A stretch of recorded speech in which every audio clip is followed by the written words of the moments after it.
while. Been a while. Yeah, it's been a minute, hasn't it? Welcome back, everybody. It is our season 2 premiere for NFC North West Coast Edition, and I wish we had a time lapse of what we just experienced. There'll be one. Our pre-production today. We're a little out of practice. You could tell that we haven't done it for a couple months. A lot of things malfunctioned. Had to bring out a backup tripod mic here. Yeah. We recorded accidentally, so there'll be bloopers later. So that was fun. It took us a little bit, but we're back. We are finally back, and it's good to be back. It is good to be back. I'm excited. Season 2. Oh my God. I know. Season 2. I'm not going to lie. I did enjoy our time away, but I'm also very excited to get back going and I am hear too. from everyone. And, obviously, happy April, everybody. And, this is full steam ahead. Draft week is coming up at the end of April. But we got a couple things to do before we get to that, though. Oh, yeah. So let's start, obviously a lot of things happened in the NFC North since we, took our hiatus.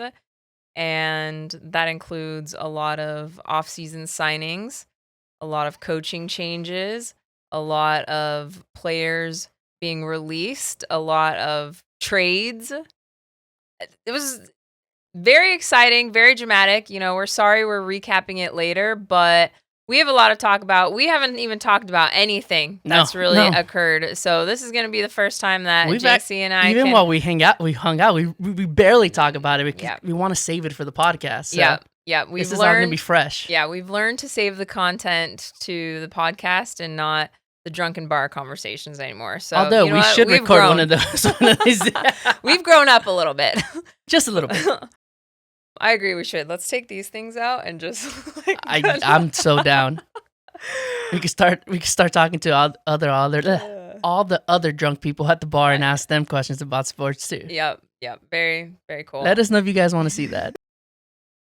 Alrighty, so let's get started. We're gonna kind of JC and I talked about it because there's obviously tons of things to cover, that we missed over the past several weeks. So we're going to kind of turn this episode into what we believe are the biggest headlines, recap those, and then hopefully in the next couple weeks we can bring on Eddie and Dylan and really dive into all the off-season moves leading up into the draft. So a lot of exciting things to occur. I'm still laughing about Dylan's blaming JJ's kid for...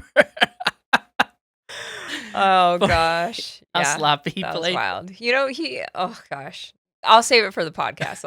I'll save it for the later episodes because he said some things. He said some things, and funny that Dylan says. To answer that's your question, be the segment, though. I mean, I already responded to you in text, so you know what I'm talking about, Dill. But we'll save it for the podcast in a couple. I'm excited. Or maybe next week. We'll see.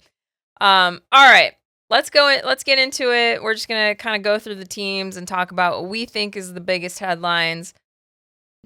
This is obviously subjective. You may feel that there are other bigger things to cover, but this is how I feel. This is how JC feels. And, we respect all opinions. That's a lie. We respect most opinions. Yeah, most. There's some that we don't. If you're a kind person, we'll respect your opinions. If you're a mean person, fuck you. Yeah, fuck off. All right. Let's start with the last place NFC North team. The Detroit Lions. Maybe they don't respect our opinion either. All right. The Detroit Lions. Those are facts. They didn't say anything. A lot of the times I do just speak facts. Yep. But the Detroit Lions have had a very interesting offseason. They have. So far. I wouldn't say that it's a good offseason or necessarily a bad offseason. It's just weird. I will say every NFC North team, besides really the Vikings, in my opinion, they all have had some really shocking moves for me. And so, the Lions, I wouldn't say is as shocking compared to some of the other news that we're going to talk about today. But everything, like all of the biggest headlines for me is shocking, which is weird. because it really has to do with players being released, players signing elsewhere, Oh yeah. and I don't know. I'm trying to wrap my head around it. So obviously, for me, one of the biggest headlines is releasing Taylor Decker and Graham Yeah. Glasgow. We talked about their offensive line, right? They Yeah. needed some help. And the way they get help is by getting rid of their offensive line. Yeah. So Yeah. I am confused beyond confused on this one. And I on their perspective, I get why they're mad. The Lions came to them, they're like, oh, the Decker, and they're like, we want you to take a pay cut. Yep. Why would I take a pay cut if I'm him? Yep. They clearly need offensive line help, and they're telling them to take a pay cut. That makes absolutely no sense. Yeah, I mean, you see what losing a premier lineman did to them last season. Oh, so yeah. then just to, like, keep it going. I Eh. didn't really understand it. I really didn't. I think this one's going to bite them in the ass. Yeah. And the rumor right now is that he might be talking, or there's a chance that the Bears might be pursuing him. If that happens, then the Lions will truly regret this one. Yeah, and the other thing about this is, like, I'm looking at the cap space that they saved. So, okay, about 17 million with the release of both of them. Sure. But what are they going to do with that? Nothing. What do they plan on signing with that? Well, as of right now, they have 35 million in cap, right? Because of that and a few other things that they've done, especially with the Monty trade. Yeah. I wasn't shocked by that one. believe No, it or not, but Okay, I'll give him. I'm happy that they send him to a contender where he has the chance to be the starter, who is probably the starter now. Hmm. But yeah, unless they sign someone big, I don't understand this. yeah. This So- one doesn't make any sense. Yeah, it'll be interesting to get Eddie's perspective on this, and I don't know. But that was a big headline for me. Next week we could hear that they traded for Crosby or something, and then this would make more sense. But for right now, it makes absolutely no sense. Yeah, the other big headline for me is not signing. I know I'm gonna butcher his name, and I'm sorry. Al-Quadin Muhammad. I think I said that right. But coming off an 11 sack season, and I know you're gonna probably say that Hutch had a big factor in that. But this guy signed a 1-year, $4 million deal elsewhere with the Bucks. Yeah. Coming off an 11 sack season. Yeah. That makes no sense. Because, yeah, okay, let's say they go with that argument. Hutch had a big deal, big reason for that, right? Cool. It's showing that the second or third, whatever the hell you want to put him as, he's doing the job that he's supposed to do. He's getting sacks because the other player, the more talented player, is getting all the attention. There are many situations when you have someone really talented and then the other can't do shit. So this one doesn't make any sense either. Yeah, and again, obviously everything is hindsight, and you don't know what he was asking the Lions, and you clearly don't know what interest this person is going to get from other teams. It's not like teams get together and be like, hey, what are you going to pay this guy? No, everybody tries to use it to, for leverage. But I feel like he's taking this deal because he's betting on himself, right? Like maybe he's not getting the offers that he expected after 11 sack seasons. So therefore he's like, all right, you want to sign me to a 1-year prove it deal? But if you couldn't work that out with the Lions, I don't know. I was pretty surprised by that one. If you would have signed like a $10 to $15 million deal somewhere else, then I would have been like, okay, I get the Lions not going that route. But for $4 million, yeah, $4 million is not a big risk in the NFL. Yeah, and I mean he does have like $2 million in incentives, but that's not great. If he meets those incentives, exactly. you still got a $6 million Exactly. stud at that point. Yeah, so pretty surprised to see that one, and of course. I mean, this is the other theme with the NFC North. Like, we all lost linebackers. And it's like, we were just like deuces to all of our linebackers. But Alex Anzalone signing with the Bucks was also pretty surprising to me. So did the North just go to Florida? That's what it looks like. The North just completely went to Florida. Yeah. It's going to be The Florida North, whatever you want to call it. Hey, at least the Lions were doing business with our former NFC That's fair. That's so fair. North Central team. Whatever. They miss him. They're like, Yeah. we don't want to be in last place anymore. But yeah, there's still obviously a bunch of other, JC brought up the Monty. There's a lot of other moves that went down, but these were the big ones for me. And really, really surprised with these 4 players now playing elsewhere. It seems like it does.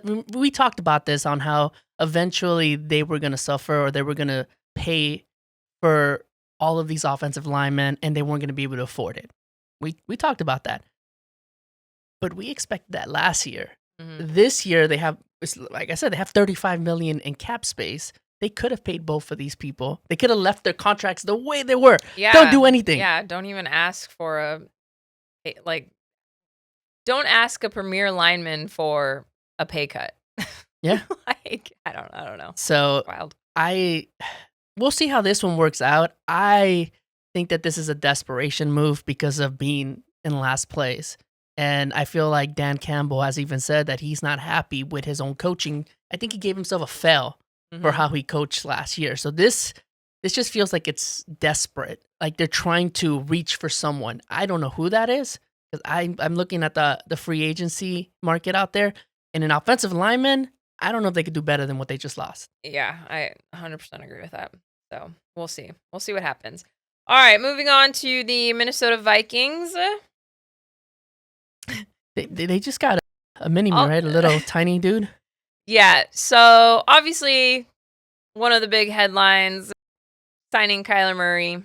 It's a 1-year deal, I think, right? Yeah, 1-year deal. Yeah. I mean, it can't get any worse.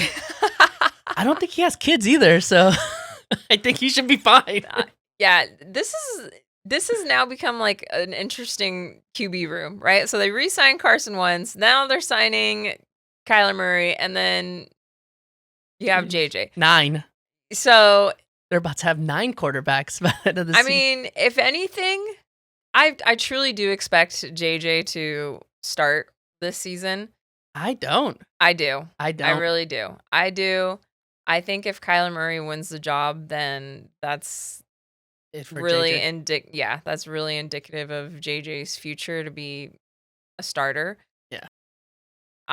The way I envision it is JJ's going to start, but he has been so dang injury prone. So by week 2. And yeah, and so I can't help but think like maybe, this is my theory, okay? Could be crazy. But bringing in Kyler Murray, a former starter, several-year starter for the Cardinals, right? They're creating this facade of competition. I really don't think there's a competition going on. If there is, I will be happy to be the first one to admit it and be like, wow, Kyler Murray is actually going to start week 1 in Minnesota. I think that this is just an extra push for JJ to be like, you need to go to work in the offseason. You need to improve on your accuracy because we have a starter, a day 1 starter ready to go right now that we just got from another team that could replace you. Because look at the last year.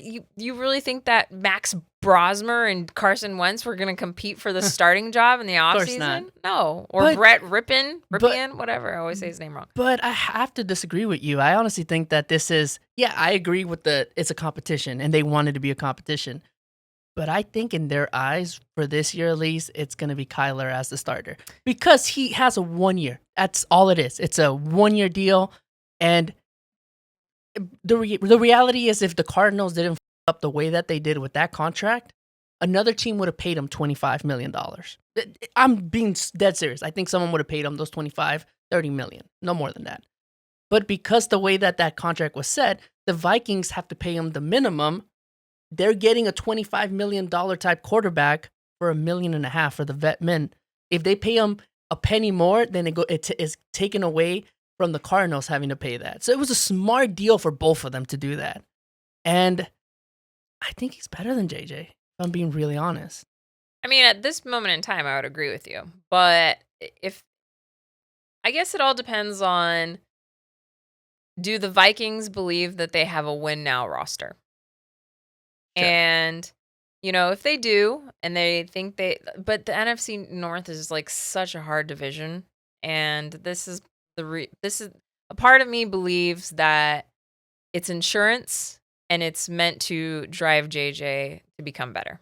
Because I again, mean, I that's really fair. don't think that the QB room last year was raising his competition level and was actually making him a better QB. In fact, I think it was making him worse. So D- but we'll see. We'll see what happens. We'll see. They're But they're both injury prone, so we yeah, could get half and half, to be yeah, honest. yeah. But I think I do think it was a smart move by the Vikings. I really do, because Yeah. again, I think unless something crazy goes down with JJ in the offseason, another injury per se, but if he stays healthy, I think that their hearts are going to be set on, you know, JJ being the starter day one. But I could be wrong. Like I said, I'll be the first to admit it, and I'd be like, all right, they signed Kyler Murray to be day one starter. The other kind of big headline for me, I did not expect them to fire their GM, Quessy. Yeah, I was gonna bring That that up. that was pretty shocking to me. And He got hired real quick, though. yeah, and I think what was I look at this move and I can't help but think that this is the result of not re-signing Sam Darnold. It is. I think so too. That like, because I look at everything else that he's done for this organization, and he's done a really good job. Oh When you yeah, think about the pieces that he's brought in, bringing in Flores as a coach, and bringing in their coach in general. yeah, Like, Kevin O'Connell. So I just can't help that it's the reflection of that one move. And you know what? It was a big travesty for oh them, yeah. because Do you think we've talked that? about it all last Do you think Kyler is an overcorrection for that too? Not necessarily. No, I just think that when you have the overall picture, right? How do you now, as a GM, like defend that decision? Like, yeah, I didn't resign. Yeah. Like, because you just drafted JJ McCarthy. I don't. It's Yeah. like you had a quarterback that performed so well, took your team to the playoffs, I and then you let him walk, and then he goes and wins the Super Bowl. I will say that it's a hard decision, right? You pick someone up early, you need to try your best. I get that. But it brings me back to the Bears in a sense, and we'll talk about that later. But you guys had Justin Fields. You guys picked him up decently early, and then you guys picked up Caleb. Another GM might not do that because they're like, oh, we picked him up too early. I think the Vikings were scared in that scenario, but you got to take chances sometimes. And the chance was Sam Darnold. You Yeah. had to be like, I mean, it wasn't even that much of a risk. He was what, 30 million a year? Mhm. And I think that they were so comfortable with like, okay, we're stuck on this really early pick. We need to see what we have. Get it. But they should have done kind of what they did with Aaron Rodgers. Yeah. They But I don't even think was JJ that early. I think he was the ninth Maybe it was. pick. Maybe it No, was. no, he wasn't. I don't know. He was. I think he was a first round He pick. definitely, he definitely was first round, but I thought he was maybe like more teens. But Though. let's see. I mean, still pretty early. Yeah, that's true. Watch him be probably like 14th. 10th. Okay, Yeah. Fuck, he could have been the ninth. But I get it. But Yeah. the reason I bring it up is that we did that with Aaron Rodgers. We signed him for another 2 years, which we still get criticized for. But it was that idea. We were going to move on. They could have done the same thing with Sam Darnold. Pay him for 2 years. And that's pretty much what he's getting, a 2-year fully guaranteed and then a little bit extra later. And then see if the kid develops under Sam Darnold. They Yeah. didn't do that. They Yep. didn't they were too scared. Yep. Yeah, I agree. And then, I mean, I don't know if it's considered the biggest headline, but, Harrison Smith. Yeah, they released them. Yeah, it seems like, I mean, jury's still out if he's going to retire, but I hope he retires. I know, returning for a 15th season. Well, I mean, it just feels weird if we were to say Harrison Smith on any other Or team. yeah. It doesn't matter what Yeah. team. And He's got to retire a Viking for sure. at the very least, get the out of the North. I don't want to see you anymore. Yeah, but that's what I have for the Vikings. Besides, They did lose Aaron Jones for a minute, and then they got him back. I But- think they released him for a day, maybe. Yeah, I don't know, but And then when we get to, well, this would be a good segue to the next team. They did lose Javon Hargrave, mhm. and I thought they were going to resign him. I mean, I'm happy, but it ended up helping us in that scenario. Mm. A little bit older, but I still think he's capable. Yeah, I mean that wasn't too shocking to me because I feel like he underperformed for what they expected him. I think they have too many studs in their defense. It's kind of, I mean, serious. What a great problem to have. It is. I think they have too many good defensive pieces that some of them don't get to not develop. He's already been developed, but they don't get to contribute as much. Mhm. Yeah, but I mean, like the Vikings and the Lions, of course, tons of moves to still talk about, but And like we'll let- we're not talking about the big headlines that we're about to get into with the next, two teams that really clearly made a And we'll let- splashy splash. we'll let in the Dylan and offseason. then and Eddie kind of talk about the big headlines for themselves, right? Because Yeah. they're gonna have to defend a lot of the stuff themselves. So we'll move on to the Green Bay Packers, and JC, you can feel free to take the lead on your big headlines here. Okay, Packer Nation, this is not a drill. Rich Bisaccia has left the house. He has retired forcefully, but he has retired. He's gone. I am so happy. Like I'm stoked. I've been wanting this for like 3 years. I feel like every year you want one of your coaches fired. Last year was your special team. It's the same thing. Rich Bisaccia is a special teams coach. Oh. I always want him fired. It's our defensive coordinator or our special or our special teams. Oh yeah, maybe it was your DC the year before that. It was who was that? Was that not Dom? That's way past Dom. Barry was it Barry? Could've been Joe Barry. Joe Barry. I think it was Joe Barry. Was it? I think it was Joe Barry. Yeah. Sure? Or we've had such DCs that I don't know, man. Okay. But not a drill. Richard Bisaccia is finally gone, which he sounds like a nice dude. People love him, but he can't coach for. And don't get me wrong, I need to say this right now, Packer Nation. We've had an issue with special teams for a decade, so he's more of a fall guy right now. It's not just all his fault. Think about it. We lost to the Seahawks on special teams. We've lost to the Bears on special teams. Like it's way before him. But he was a special type of bad, and I'm just happy he's gone. Sorry. Not No, sorry. it's fine. I mean, I wouldn't consider that your biggest headline. No, but- of course not. But it's what's making us happy. The rest is not really happy. There's nothing happy about the rest losing almost half our defense. Yeah, I mean, okay, well, let's start with the Rashawn Gary trade because there seems to be mixed reviews with this. I'm happy right? about that one. Okay. Happy-ish. Well, we were just gonna cut him. We were just gonna cut him as a cap casualty. And somehow Jerry saw that instead of trying to pick him up in like on waiver or something, he traded a fourth for him. Oh, I mean, thank you, Jerry, for everything you've done for us. We truly appreciate you. But maybe the league needs to say, you know what? Maybe the Packers need to stop taking advantage of that old man because he's dumb. Nah.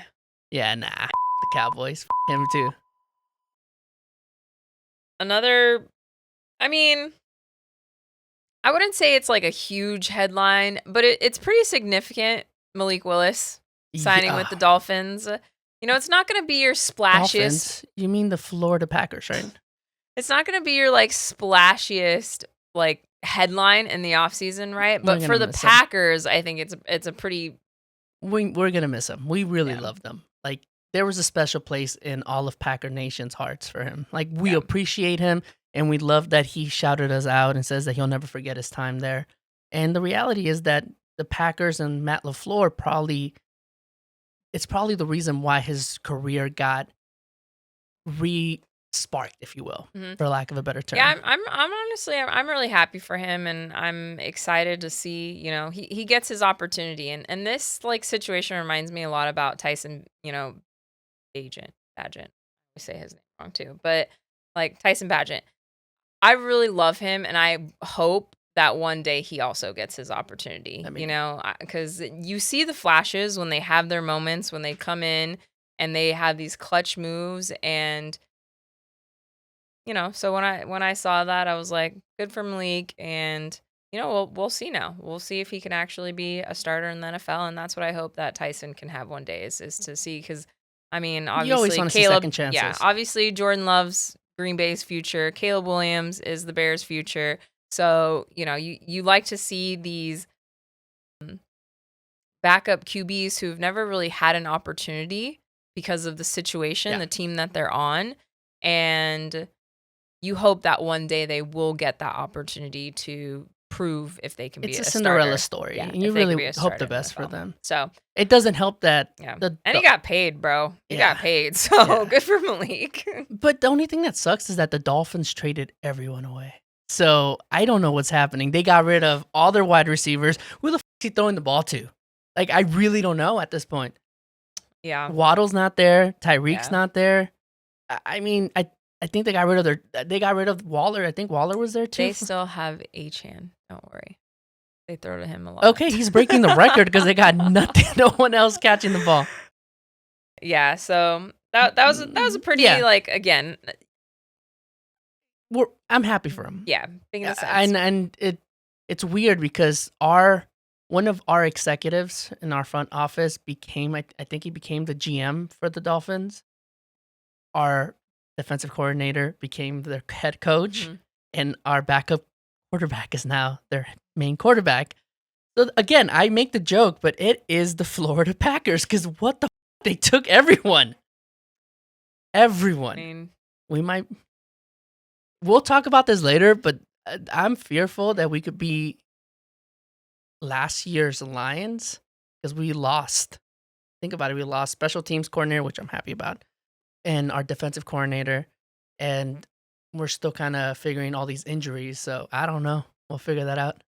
yeah. And I mean, I wouldn't say I was surprised because of all the contract talks last year, but Elton Jenkins, Yeah, you they know, did him wrong. The Packers did his whole career wrong because he, as a favor to the Packers, decided to change to center, but he was always a guard, and guards get paid a lot more. Yeah. So he had his worst year as center because he's not a true center, and they did him wrong. And I just don't. I don't know why they'll let him go. And he signed somewhere real quick. People Yeah. wanted him immediately. Yeah. So That was a pretty big one for me Oh, yeah. when I saw the news there. And then this one hurt me. I know where you're going on this one. another one bites the dust. I should say another linebacker bites the dust. Oh no! If it's Quay, we're cool with that. You didn't like Quay? No, I love Quay, but he wasn't worth what he wanted from us, and he was willing to take that pay cut for the Raiders, but not from us. So Well, that's what I'm saying. This is sort of the same thing with the Lions. If someone's gonna sign elsewhere for that amount of money, are you saying that you didn't offer that? he wanted more No. from us. He wanted like a $20-something million a year contract. We can't afford that. So I'm surprised that you're not because you were speaking highly of him. Oh, in I the season, love and- Quay. I and- do love Quay. I thought he was one of our best players for what he did. Great at tackling, great at stopping the run. Cool, and we're gonna miss that. But I do think that from what he wanted from us, which I get it, it's homegrown. You want him. You develop with the team. You hope that they're gonna invest in you. So he wanted his 20+ million a year. But we can't afford that for his position. It didn't make sense. Okay, fair And enough. and then Who are you gonna go for? Romeo helmet, Oh, big helmet head. I'm gonna miss the big ass helmet on the field. That one hurts. Romeo's gonna hurt a while, man. I'm gonna miss him. yeah. He was very consistent for you guys too. Yeah. So. I think that they asked Matt LaFleur what's been hurting the team a lot, and he said that players not happy with the roles that they have and wanting the ball more, or basically crying out for the ball more, is one of the reasons why other players haven't had a chance. And what that kind of told me is that Matthew Golden probably didn't get as many chances as he could have because Romeo Dobbs always complained about not getting the ball that much. And don't get me wrong, I love Romeo Dobbs, but there were games where he would catch the ball 10, 11 times, and he was still complaining about not getting the ball enough. And I'm like, bitch, what are you? We have 52 wide receivers. How many more times can you catch the ball? I mean, that is the positive side to this, right? Is it seems to really open the door for Matthew Golden. So yeah. And then we saw when Matthew Golden got the opportunity to touch the ball more, he made magic happen, but he wasn't on the field that much. And again, Matt LaFleur talking about it like that makes it seem like he was just trying to keep Romeo Dobbs happy. But you're the coach. You just be like, no, dude, you work on the route that you're at, and we're gonna bring other players in. But I get Romeo Dobbs as well. Like, you don't ever want to be replaced. You don't want to give your timeshare, your opportunities to a kid that's gonna take your spot. Yeah, I get that too. I get it. So I'm happy for him. He's a Patriot. It is what it is. Alrighty. I don't have any other like what I consider big headlines for the Packers. We had good news. Nate Hobb is gone.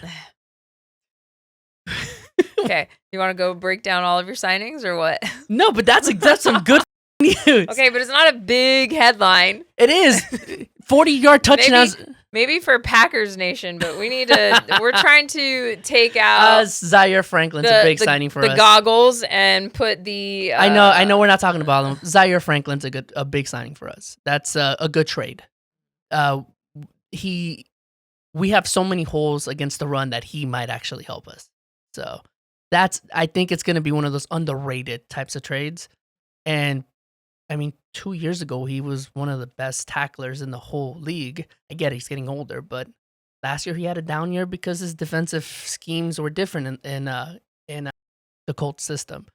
Maybe he comes back to what he was. I don't know. I just think we'll be talking about this trade later on. That's pretty much it. Rich Bisaccia is gone, ladies and gentlemen. It's going to be a good year, even if we're probably last place.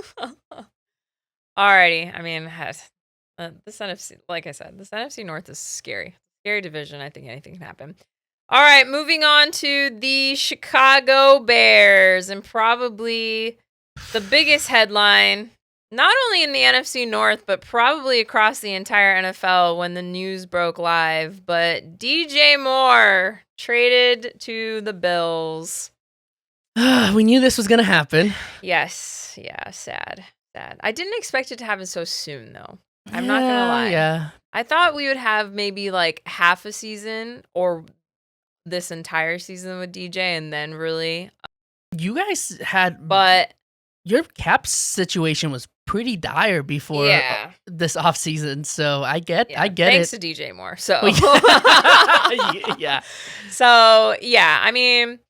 From a business standpoint, Ryan Poles, I think, did a great job with this move. Not only from, the cap space that you're saying, there's quite a bit of dead cap though in there, but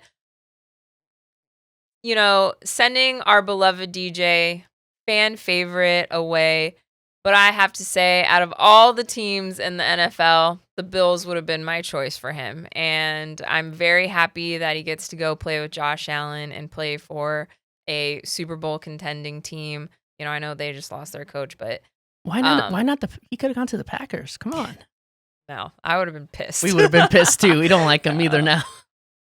But yeah, super sad because it was such just like a magical season for the Bears, and even DJ talked about it. Like this that'll be a team that he'll remember throughout his life, and. I was pretty shocked, not gonna lie. It also makes me proud though, because when the news broke, Jacob immediately texted me, and I was like, "That's what I knew. That's my son, by the way." And I was like, "That's what I knew. I'm doing a good job because look how invested he is in the Bears now." That's awesome.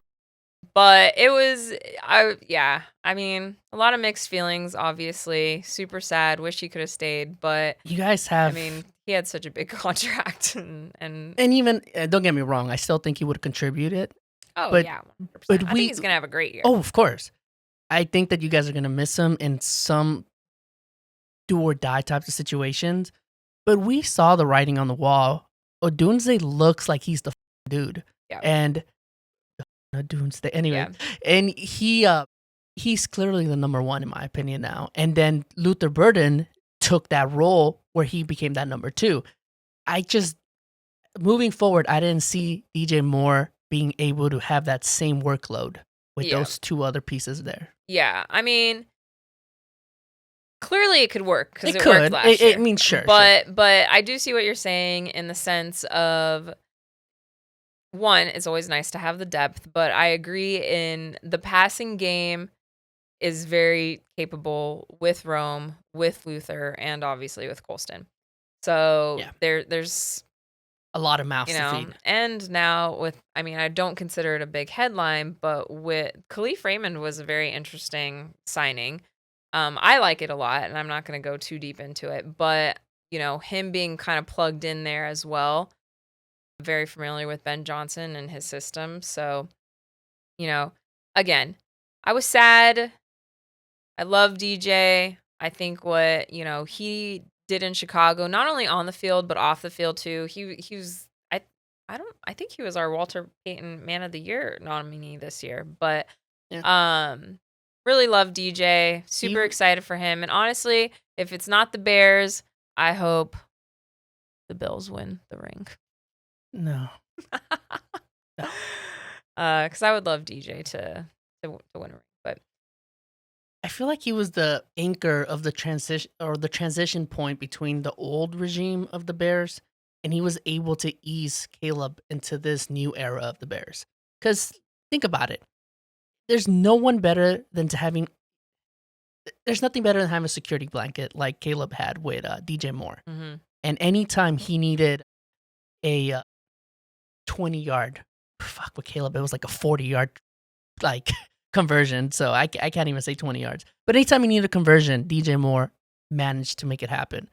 So I think you guys are going to miss that. That's going to be a big miss. But then I feel like Colston Loveland also started taking that role. And Yeah, and I think though, for this season, I think it's a bit skewed because Rome was injured. And if you go to the season before that, Rome was that person. Yeah. Like he had a very quick connection and chemistry with Caleb that Rome was his third down guy for that's fair. the majority of his rookie season. That's fair. And because Rome had missed a lot of time this season, it seemed like, but that's what I'm talking about in the depth perspective. Yeah, It's like it's nice to have that. It was by design too. Yeah. I mean, they drafted both of them so close to each other with that idea that Yeah. they would grow together. Yep. So, we'll see, but it was still sad. And, I do have to commend Ryan Poles because he was able to offload that salary and pick up a second round pick with that. So this is I feel like it was a really high pick. I mean, the Bills shouldn't have given so much, but they're desperate for wide receivers. Yeah. So I feel like you guys ended up winning that trade more than the Bills, but it also benefits them. So it's not that far off. Yeah, it helps both teams. Yeah, to me, it's one of those trades where it's like both of you get what you need in that trade, And I mean, we sent them a pick too, so it's not completely, I don't know. I think it was a pretty fair trade, and I think that Hey, as long as the Bills are not doing any trades with the Chiefs, cool. Yep. Every time they do a trade with the Chiefs, they'll end up getting someone that helps them win a Super Bowl. So no more trading with the Chiefs, Bills. Trade with everyone else. My next really big headline, really shocking news: the retirement of Drew Dahlman. Ooh, so I was going to talk about that. That came out of nowhere. He's 27, right? Like literally nowhere. He's 27, yeah. He's young. Yeah, definitely his mid-20s. So, Shock. So at this point, you have two offensive Setting. linemen who are out now. One retired and one with the knee injury that he had in the playoffs. Yep. I don't see first, I don't see Caleb getting sacked because you can't sack him, but I don't see your offensive line as strong as it was last year. I still see it strong, but you have 2 holes now. Yeah, and I mean, that's just rough, really rough. And like we'll talk about some of the other lineman signings. They're not considered big headlines to me, Yeah. but Depth yeah, pickups. definitely tried to mitigate the loss of Drew Dahlman. Obviously, we won't know how well we did until season comes around. But I agree with you. Ozzy Shapiro, that's a really big loss because he's gonna be gone probably the majority of Yeah, next season. He said So most of the year for them. yeah, I mean, yeah, he got injured in January, so Yeah. definitely for the year. yeah. So yeah, I didn't see that coming, and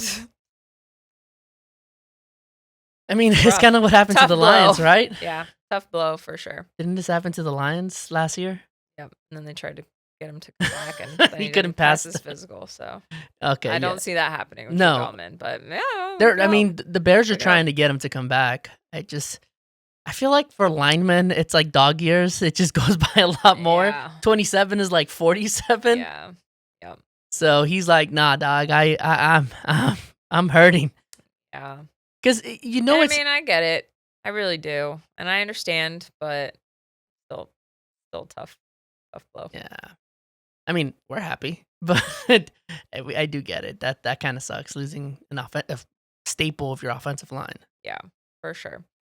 But it helps when you have the most mobile quarterback in the division. It's hard to catch him anyways. So Yeah. But it was just like the experience that Drew Dahlman also brought. And like you could tell he alleviated a lot of the pressure at the line with Caleb and really making sure that everybody knew their assignments, and one less thing for Caleb to worry about when he's back there trying to read what defense is instead of worrying about who's going to cover this guy on the blitz or this guy's going to come in. And you could just tell that Drew Dahlman was like, in my opinion, he did a really good job last year with that.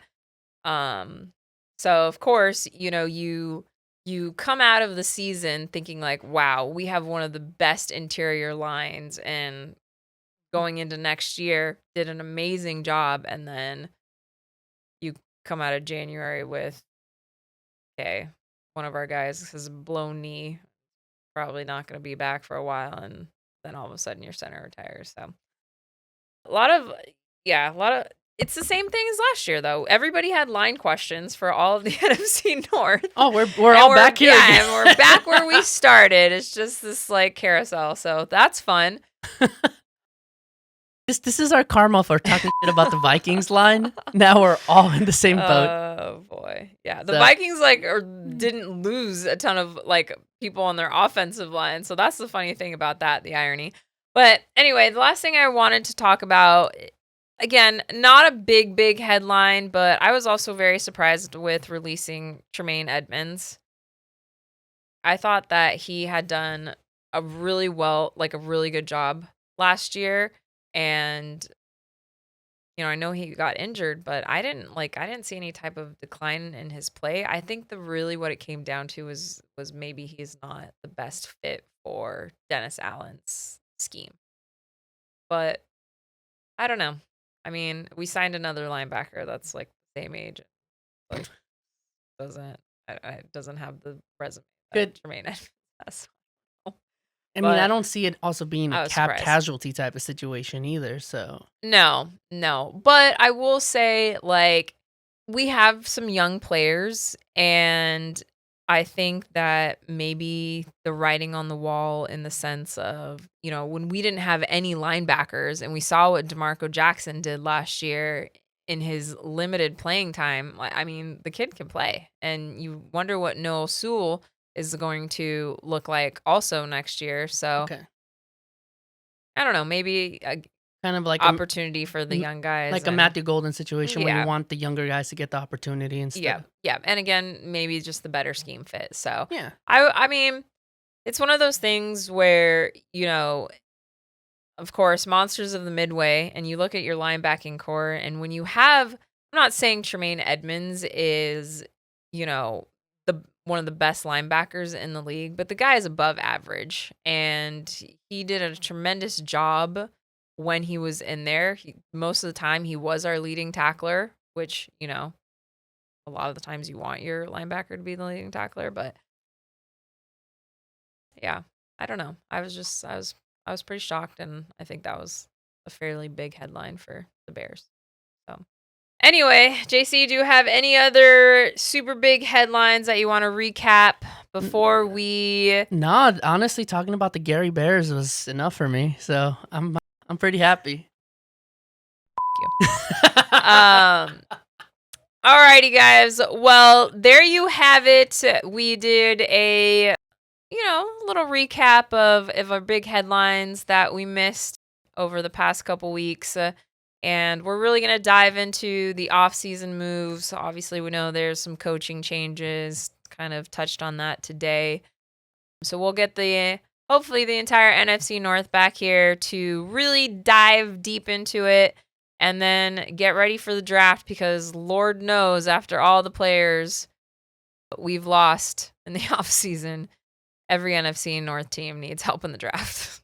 I'm going to be sleeping day one, though. We don't have anyone for day one for 2 years. Well, we should, what would be cool is if we did a live stream I'll be on down. draft day. That'd be fun. So you guys let us know if you want us to do a live stream. That seems like it'd be fun. That'd be fun. Yep. Alrighty, well, thank you. We missed you guys, and we're back to our regular scheduled programming. Tune in every Thursday for NFC North West Coast Edition. And again, I know it's kind of, obviously a lot of things have already happened, but the official start to the new season starts now, and we're looking ahead to the 2026-2027 NFL season, and I'm excited for, I'm sure, what will be another wild ride. So good in this division. I miss the old days. All right, guys. Well, love you. Thank you for bearing with us in our off-season hiatus, our break, our vacation, whatever it was. We're back. We'll see you Thursdays. Tune in. See you guys. Love you guys. Bye.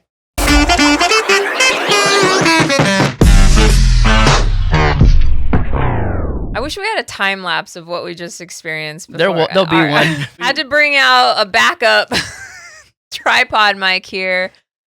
Yeah. We recorded accidentally, so there'll be bloopers later.